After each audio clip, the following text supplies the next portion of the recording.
पास हम डिस्कस कर रहे थे चैप्टर 6 को, जिसमें हम मसल परफॉर्मेंस और रेजिस्टेंस ट्रेनिंग को कंबाइन डिस्कस कर रहे थे।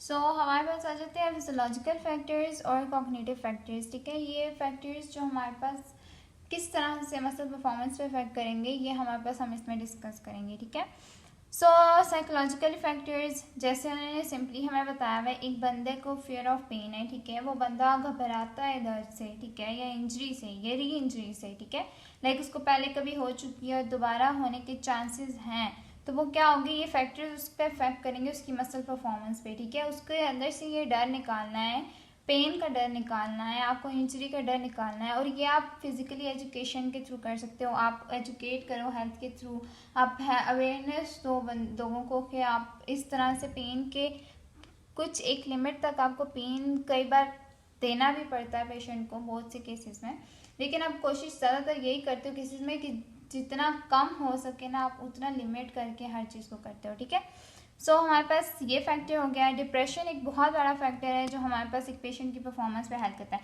फॉर एग्जांपल, एक पेशेंट की एज ज़्यादा है, ठीक है, या उसको कोई हेड इंजरी वगैरह हुई हुई है। ठीक है, एक एज ज़्यादा है, एक पेशेंट की ये हेड इंजरी वगैरह हुई हुई है, तो हमारे पास क्या होता है कि अगर वो पेशेंट नॉर्मली ठीक नहीं है, वो डिप्रेस है उस चीज़ की वजह से, तो हम क्या करते हैं कि वो भी फिजिकल परफॉर्मेंस पे एक फैक्टर ऐसा है जो इफेक्ट करेगा। ठीक है, फिर हमारे पास साइड इफेक्ट्स क्या है, मेडिकेशंस के साइड इफेक्ट्स की वजह से भी कई बार ऐसा होता है, कई बार ऐसे इसके एडवर्सली इफेक्ट्स, बहुत सी मेडिकेशंस के एडवर्सली इफेक्ट्स ऐसे हैं जिसके बाद क्या होता है कि पेशेंट में डिप्रेशन आ जाता है, पेशेंट में डिफरेंट तरह की टेंशन आ जाती है, पेशेंट सही तरह से जो हमारा मोटे टास्क है ना उसको परफॉर्म नहीं कर सकता। ठीक है, आप सिंपली मोटे टास्क तो हम उसी को कह रहे थे ना, नॉर्मली जो हमारे पास मूवमेंट है, ठीक है, मूवमेंट डिफरेंट तरह की होती है। मोटे टास्क में हम काफ़ी डिफरेंट चीज़ें जिसमें हम डिस्क्रीट कॉन्टिन्यूस सीरियल्स में पढ़े थे, तो वो हम फर्स्ट चैप्टर का जब करेंगे रिव्यू या फर्स्ट चैप्टर की जब टॉपिक्स डिस्कस करेंगे तो उसमें सारी डिटेल बताएंगे। ठीक है, तो हमारे पास मेडिकेशन वगैरह जो है सिंपली वो इफेक्ट कर रही है कि हमारे पास किस तरह से पेशेंट जो है वो हमारे पास एक्सरसाइज को एग्जीक्यूट कर रहा है। ठीक है, उसकी किस तरह से वो परफॉर्मेंस को स्टार्ट कर रहा है, उसमें लर्निंग की डेवलपमेंट कैसी है, उसकी हैबिट स्किल्स की हैबिट कैसी है, ये सारा कुछ हमारे पास क्या है मतलब परफॉर्मेंस पे इफेक्ट कर रहा होता है। ठीक है, ओके, फिर हमारे पास जो फैक्टर हम स्टार्ट करें वो हमारे पास अटेंशन से स्टार्ट होता है। ठीक है, हमारे पास अटेंशन एक पेशेंट के लिए ना बहुत बहुत बहुत ज़्यादा ज़रूरी है। ठीक है, एक पेशेंट ने अगर कोई परफॉर्मेंस करनी है, ठीक है, जब हम उसको सिखा रहे हैं उसकी वहाँ पे अटेंशन होना बहुत ज़रूरी है। ठीक है, अगर उसकी अटेंशन किसी और तरफ डाइवर्ट है, वो सही तरह से समझ नहीं सकेगा कि हम उसको परफॉर्म क्या करा रहे हैं। ठीक है, उसकी मसल परफॉर्मेंस इंक्रीज कराने के लिए अगर हम रेजिस्टेंस ट्रेनिंग दे रहे हैं, ठीक है, स्ट्रेंथ ट्रेनिंग है, एंड्योरेंस ट्रेनिंग है, पावर ट्रेनिंग है, जो भी ट्रेनिंग हम उसको दे रहे हैं, ठीक है, उसके लिए या आप पूरी एक्सरसाइज का कोई भी आप प्रोग्राम करा रहे हो, ठीक है, तो उसको क्या है कि उसके लिए टेंशन बहुत ज़्यादा इंपॉर्टेंट है, ताकि हमारे पास सिंपली वो अपनी सेफ्टी के थ्रू या एक इतनी सेफ्टी डेवलप कर सके कि जब वो इंडिपेंडेंटली अपना प्रोग्राम करे तो उसके अंदर इंजरी के चांसेस ना हो। ठीक है, सो हम बात करें कि हमारे पास कैसे है।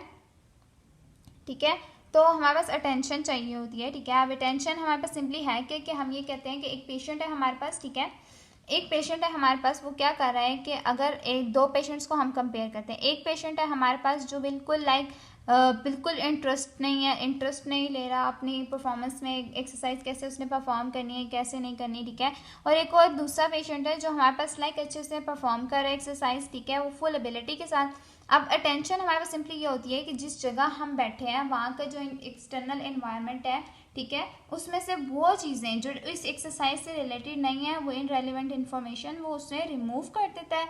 ठीक है, अपना माइंड, ठीक है, उसका माइंड, उसकी इतनी एबिलिटी होनी चाहिए एक पेशेंट में कि वो अपनी इररेलेवेंट जो चीज़ें उसकी एक्सरसाइज से रिलेट नहीं करी वो उनको खुद रिमूव कर दे। ठीक है, और फिर हमारे पास क्या करे कि हमारे पास जो रेलेवेंट इन्फॉर्मेशन है उसको अपने माइंड में स्टोर करें। ठीक है, ये हमारे पास होती है simply attention. So both are necessary, like हमारे पास तो ये अटेंशन जो है ना दो सिचुएशन में बिल्कुल नेसेसरी है। ठीक है, जब हम एक तो हम बिल्कुल जैसे पेशेंट को सिखा रहे हैं लर्निंग, जैसे एक्सरसाइज की हम लर्निंग उसको दे रहे हैं। ठीक है, जैसे मैंने उसको कहा कि तुम पेशेंट की अगर हमने फ्लेक्शन इंक्रीज करानी है शोल्डर, ठीक है, तो हम उसको क्या कहेंगे कि तुम जैसे मैं उसको परफॉर्म करा रही हूँ, मैं डिमॉन्स्ट्रेट कर रही हूँ, मैं खुद पहले परफॉर्म कर रही हूँ उसके ऊपर, या मैं अपने आप पे परफॉर्म करके उसको बता रही हूँ ऐसे करना है, ठीक है।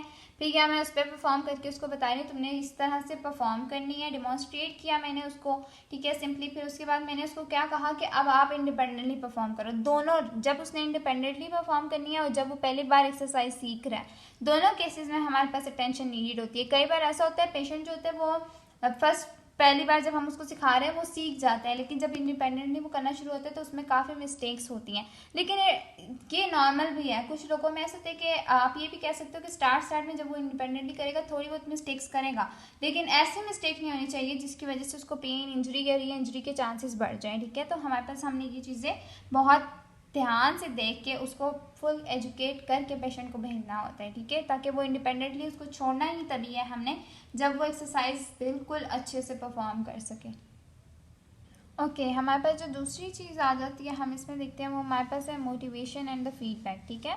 मोटिवेशन और द फीडबैक हमारे पास ये है कि हमारे पास जो रेजिस्टेंस ट्रेनिंग हम एक पेशेंट पे परफॉर्म करें उसके लिए, या हम कहते हैं कोई भी एक्सरसाइज, आप सिंपली अगर आप रेजिस्टेंस ट्रेनिंग को छोड़ के आप सिंपली कोई भी एक्सरसाइज अगर पेशेंट पे परफॉर्म करें, उसकी वहाँ पे मोटिवेशन होना बहुत ज़रूरी है। उसको मोटिवेटेड रहना चाहिए पूरी एक्सरसाइज प्रोग्राम के बीच में, या आप कह सकते हैं सारे एक्सरसाइज प्रोग्राम में।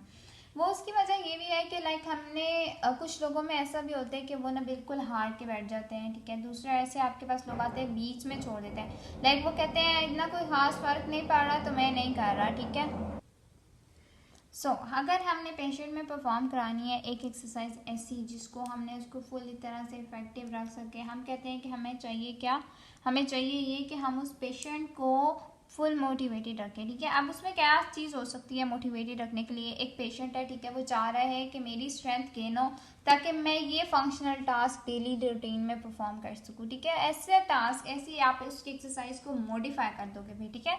जैसे मैं कहती हूँ कि मेरे पास पेशेंट आया है, वो कह रहा है कि मुझे ना खाना खाना है, ठीक है, मुझे खाना खाना है और मुझसे खाया नहीं जाता, मैं चाह रहा हूँ कि मैं खुद खाऊं, कोई मुझे ना खिलाए, ठीक है।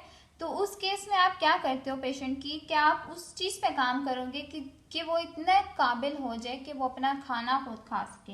एक तो उस पेशेंट में मोटिवेशन बढ़ेगी, ठीक है, वो बंदा मोटिवेट होगा, हाँ अब मुझे ये एक्सरसाइज कंटिन्यू रखनी चाहिए ताकि मैं जो बाकी टास्क भी मेरी ज़िंदगी के रह गए जो मैं नहीं कर सक रहा, जो मैं दूसरों पे मोहताज हो रहा हूँ, या एनीथिंग, कुछ भी आप कह सकते हो जो उससे रिलेट करा था, ठीक है, वो हमारे पास हम उसको क्या करते हैं उस पर वर्क करेंगे, ठीक है। ये हमारे पास होगी पहली चीज़, ठीक है। दूसरी चीज़ हमारे पास ये होती है कि हम उसको फीडबैक कैसे दे रहे हैं, ठीक है। फीडबैक आप ऐसे देते हो कि हमारे पास कुछ डॉक्यूमेंटेशन भी हम कर सकते हैं, लाइक सिंपली हम कहते हैं कि हम कहते हैं कि हम पेशेंट में डॉक्यूमेंटेशन कर लेते हैं, हम लिख लेते हैं किसी जगह पे कि पेशेंट परफॉर्म क्या कर रहा है, ठीक है, हम एक एक जगह लिख लेते हैं उसमें इतनी इंप्रूवमेंट आ रही है, इतना आज उसने वेट इतना उठाया है, कल ये इतना लोड उठा सकता है, कितना बर्दाश्त कर सके, कितनी इंड्योरेंस है इसमें, कितनी पावर है, कितनी स्ट्रेंथ ट्रेनिंग दे रहे हैं हम उसको, कितने एक्सरसाइज का वो रेजिस्टेंस का लोड उठा सक रहे हैं, ठीक है। ये हमारे पास हम सारी क्या करते हैं डेली टू डेली, या हम हर एक्सरसाइज के बाद चेक करते जाते हैं, ठीक है। ये भी हमारे पास एक चीज़ है जो हमारे पास एक फीडबैक देती है, फीडबैक ही हमारे पास मोटिवेशन को इंक्रीज भी करती है, ठीक है। और दूसरा फीडबैक हम क्या करते हैं आइसोकाइनेटिक डायनामोमीटर से देते हैं, ठीक है। डायनामोमीटर्स हमारे पास फीडबैक मशीन्स होती हैं, बायो फीडबैक मशीन्स होती हैं, काफ़ी होती हैं, ठीक है, जिसमें हम डिफरेंट पढ़ते हैं, इलेक्ट्रोमायोग्राफी है हमारे पास और काफ़ी और भी बहुत सी चीज़ें हैं, ठीक है, जिसे हम टेम्परेचर के थ्रू करते हैं, फिंगर फोटो ट्रांसमिशन है हमारे पास और काफ़ी चीज़ों के थ्रू भी फीडबैक दिया जाता है, ठीक है। तो ये क्या करते हैं कि विजुअली या ऑडिटरी, ठीक है, कई बार ऐसा होता है हमारे पास, हमारे पास बायो फीडबैक मशीन्स के थ्रू भी हम दे रहे हैं फीडबैक, ठीक है। पेशेंट को फीडबैक का एग्जैक्टली मतलब ये है कि एक पॉजिटिव इम्पैक्ट जो हमारे पास पेशेंट की मोटिवेशन को इंक्रीज करे और उसको एडहेयर रखे, हमारे पास जो ट्रीटमेंट है ना उसके साथ जोड़ी रखे, ठीक है। तो हमारे पास हम इसलिए क्या करते हैं फीडबैक देते हैं। आप फीडबैक आप कई बार ऐसा होता है आप खुद भी दे सकते हो, लाइक आप उसको बोलो हाँ ये एक्सरसाइज आपकी काफ़ी इंप्रूव हो गई है, इसका क्या होता है कि इससे पॉजिटिव इम्पैक्ट पेशेंट पे पड़ता है, ठीक है।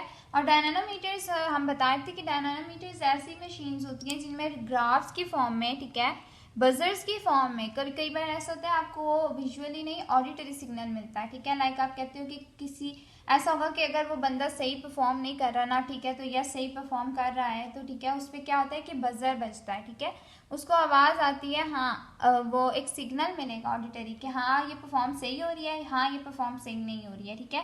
तो इस तरह से है ऑडिटरी ये हो गया। विजुअली हमारे पास कुछ ग्राफ्स की फॉर्म में होते हैं, ऐसे कुछ करके ग्राफ्स बने होते हैं उसके ऊपर, ठीक है। कुछ बार ग्राफ्स होते हैं, ठीक है, कई जगह बार ग्राफ्स हैं, कई जगह हमारे पास स्ट्रेट लाइन ग्राफ्स होते हैं, ठीक है।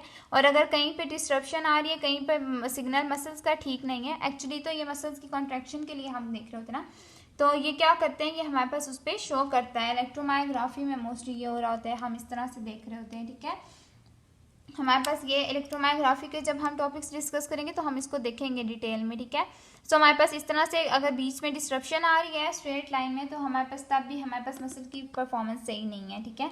तो ये चीज़ें होती हैं हमारे पास पेशेंट को फीडबैक देने के लिए। तो यही कुछ साइकोलॉजिकल कॉग्निटिव फैक्टर्स के अंदर चीज़ें आ जाती हैं जिसमें हम पेशेंट को डिस्कस करें हम किस तरह से उसकी परफॉर्मेंस को इंक्रीज करा रहे हैं, ठीक है, अटेंशन, मोटिवेशन, फीडबैक के थ्रू, और साथ हमारे पास क्या क्या चीज़ें हैं जिस पर इफेक्ट कर रही थी। जैसे हमने पेन इंजरी की बात की, डिप्रेशन है पेशेंट में, बहुत सी मेडिकेशन के साइड इफेक्ट एक्चुअली बहुत ज़्यादा होते हैं, जैसे हम फार्मा में पढ़ चुके हैं, काफ़ी डिटेल से पढ़ते हैं कि हमारे पास जो मेडिकेशन के इफेक्ट्स हैं वो बहुत ज़्यादा एडवर्स इफेक्ट्स, ठीक है, जिनमें बहुत ढेर सारी मेडिकेशंस ऐसी हैं मोस्टली जो साइकोलॉजिकली केसेस में हम दे रहे हैं, या बहुत सी ऐसी मेडिकेशंस है जिनका इफेक्ट यही है, डिप्रेशन, टेंशन और ये चीज़ें, मोस्टली हाइपर टेंशन में।